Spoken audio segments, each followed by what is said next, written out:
La Macronie ne redoute pas le Conseil constitutionnel, en tout cas pas trop. Alors le Conseil constitutionnel, tout le monde est suspendu à ses lèvres en ce moment, hein. Vous vous souvenez de vos cours de philosophie. Stendhal appelait ça la cristallisation, quand on projette sur l'être aimé à peu près tous ses fantasmes. C'est un peu ce qui se passe en ce moment dans le microcosme politique avec le Conseil constitutionnel. Tout le monde projette énormément de désirs sur la future décision qu'il va rendre sur la réforme des retraites. Un verdict attendu d'ici le 21 avril et un verdict, très attendu. Le Conseil constitutionnel poursuit l'examen de la loi retraite et il aura l'occasion de se prononcer dans les prochaines semaines sur sa conformité. Il le fait en totale indépendance, conformément à nos institutions, que nous respectons, comme nous respectons le chemin démocratique qui a débuté il y a plusieurs mois. Voilà, ça c'est Olivier Véran, le porte-parole du gouvernement, qui prend bien soin de respecter l'indépendance du Conseil constitutionnel, même si en coulisses, certains cadres proches d'Emmanuel Macron ont distillé l'idée dans la presse que Laurent Fabius n'étant pas le meilleur ami du chef de l'État, il pourrait être tenté de censurer au moins en partie la loi. Laurent Fabius est le président du Conseil constitutionnel. Mais la Macronie, d'un autre côté, peut compter sur des appuis au Conseil constitutionnel, à commencer par deux anciens ministres d'Emmanuel Macron qu'il a lui-même nommés au Conseil, Jacqueline Gourault et Jacques Mézard. Alors le Conseil constitutionnel, c'est cette institution composée de 9 membres, qui sont en majorité d'ailleurs d'anciens politiques, il y a parmi eux Laurent Fabius, mais aussi Alain Juppé, un autre ancien Premier ministre. Et cette institution éminemment politique, elle doit répondre à une seule question juridique. Le texte de la réforme des retraites est-il oui ou non conforme à la Constitution ?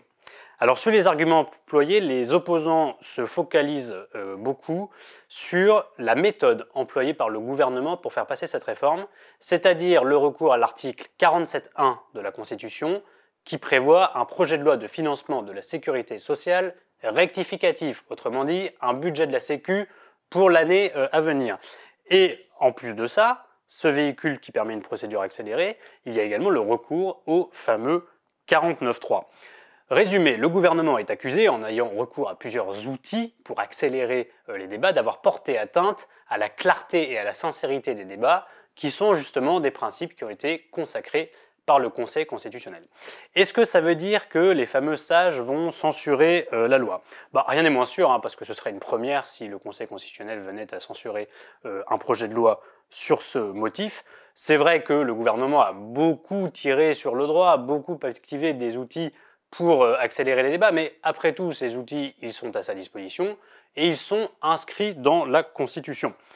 Donc en résumé, ce à quoi on s'attend dans la majorité et au gouvernement, ce n'est pas une censure sèche, c'est-à-dire totale du texte, mais plutôt à des petites réserves, à des censures partielles, au motif que certaines dispositions seraient des cavaliers législatifs. Alors un cavalier, c'est quand une mesure qui est inscrite dans un texte de loi n'a aucun rapport avec l'objet du projet de loi. Et par exemple, l'article 2 de la réforme, qui intègre notamment l'index senior, cette obligation pour les entreprises de dire combien de seniors elles ont en emploi, ça n'a pas vraiment de rapport avec l'équilibre des comptes de la sécurité sociale. Par conséquent, c'est le genre de disposition que le Conseil constitutionnel pourrait censurer, et autant dire que pour le gouvernement, ça s'apparente à un simple dommage collatéral. L'essentiel pour lui, c'est évidemment le report de l'âge légal de la retraite à 64 ans. En attendant ce verdict, tout paraît en suspens. Emmanuel Macron a demandé à Elisabeth Borne d'élargir la majorité. Dans les ministères, les ministres attendent de voir ce qu'il en est et n'ont pas grand-chose à faire. Emmanuel Macron a en quelque sorte ouvert une période dans laquelle il transfère un petit peu la pression de ce texte sur le Conseil constitutionnel, parce que tout le monde attend son verdict.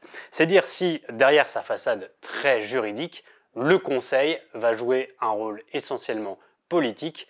Et pour citer un adage qu'aimait à citer Christian Jacob, l'ancien patron du parti Les Républicains, le Conseil constitutionnel rend des décisions, mais il rend parfois aussi des services.